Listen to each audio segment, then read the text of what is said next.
Joining us now is a member of Congress, Democratic Congressman Ro Khanna of California. He's a member of the House Oversight Committee. Congressman, it is a treat to have you back at the table. We were talking about your speech on AI, which we want to get you back and have a whole round table on that, because that, folks, you need to check that out. But on this issue, with respect to the refund, I find it interesting on two fronts. One is the Supreme Court did what the Supreme Court was supposed to do. It looked at the black letter law, it applied constitutional standards, and said, nope, violation by the administration, too much overreach by the executive. Deal with it, right? And then you had all these people screaming about, well, the court didn't tell us whether or not we should get a refund and how much that refund should. Well, that's not the court's job. The court is not going to go there unless you put a matter related to refunds to the table. So now this is squarely back in the bucket of the Congress. You have, as Simone noted, companies now starting to line up to say, here's the bill, right? States doing the same. Here's the bill. But here's my question. Who's going to get the refund? Because the American people paid the money. Right. It came out of my monthly expenses. It came out of my child's, ability to get health care because I had to cut back because prices gone up.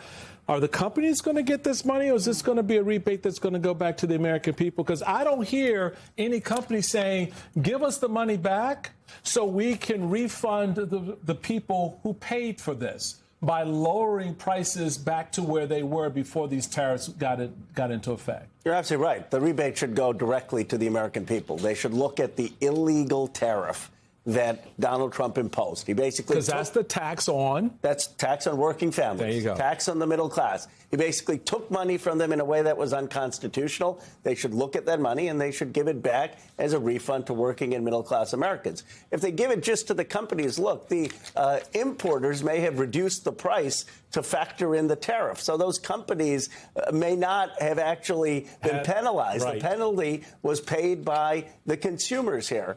And the reality here, though, is Donald Trump's created a mess. He has imposed a tax on ordinary working class Americans. And then now he's doing 15% on our allies. And the person he's giving the deal to, China.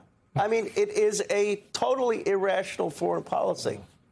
Congressman, speaking of creating a mess, there are a number of your Democratic colleagues who've been targeted by this administration. I'm thinking specifically of Senators Slotkin, Kelly, Representatives DeLuzio, Houlihan, Goodlander, and Crow. And tonight, the breaking news as we came on air, it looks like Jeanine Pirro is shelving that pursuit of Democrats over the video in which they tell troops to ignore unlawful orders.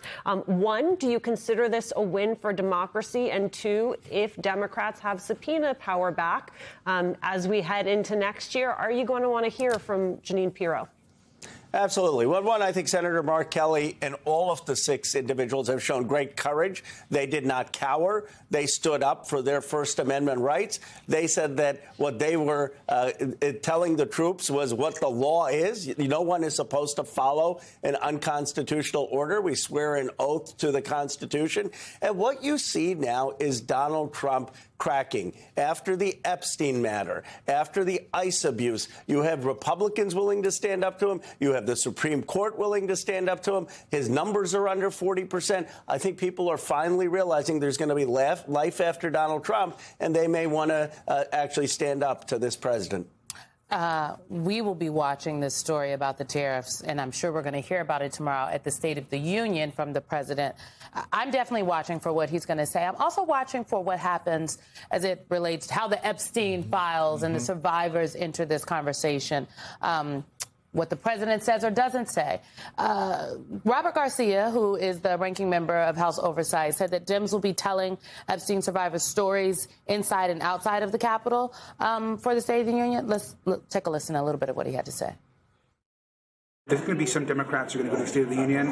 There are others who are going to go to the mall, and I think that that's a good thing. I think it's good to have solidarity of actually both camps. The most important piece of this is for not just Andy Farmer, but other survivors to be able to be there, and for Donald Trump to have to also know and acknowledge that they're going to be there in the audience. And at the same time, I'm going to talk about Andy Farmer and her story at the People's State of the Union. And so I think there's going to be an opportunity to tell the survivor story, not just in the Capitol, but also outside the Capitol. Congressman Garcia is bringing Annie Farmer to the State of the Union. She will be there in the chamber in his absence. You are attending the State of the Union, and Haley Robeson will be your guest. And she was a Trump supporter until Donald Trump whiffed on the Epstein files. And she was at those press conferences that Thomas Massie, Marjorie Taylor Greene, and I did. She was appealing to Donald Trump. Just please release these files. This is why I voted for you. These survivors were not doing this to go after Donald Trump. They wanted justice. And she's going to come and talk about the pain that so many survivors have had, their names being exposed without their consent. Today, a survivor told me how she had to relive the trauma because her name was put out there without anyone contacting her. They're going to talk about how angry they feel that in other countries they see justice. Peter Mendelsohn, arrested. The former Prince Andrew, arrested. Norway, former prime minister, arrested. And here we've got our FBI director celebrating the Olympics in Italy. Where are the arrests? Where are the investigations? Where are the people who are being paid by taxpayers to pursue justice? Where is the law and order party? They are slapping the survivors in the face, and all the evidence is there, and there are no investigations. Congressman, we've covered a little bit of a round robin to preview the State of the Union tomorrow with some domestic issues. We also have a very pressing global issue with the posturing by this administration on Iran. And the fact that the president and the party that said no more wars seemingly wants to chip away at that lie. You remember, huh? I remember, yes, very much so. You and Massie plan to force the president's hand on a war powers resolution. What does that look like? How does that play out from your perspective? Well, first of all, if we're going to get into a war with a country of 90 million people, and we're going to get the United States into another war in the Middle East, and the president has already moved 2 aircraft carriers there, then we should have a debate in the United States Congress. All Thomas Massie and my resolution says is before the president commits us to another war in the Middle East, he has to come to Congress. We're going to be working this week to get the votes, and next week we will introduce the resolution to force a vote on the matter.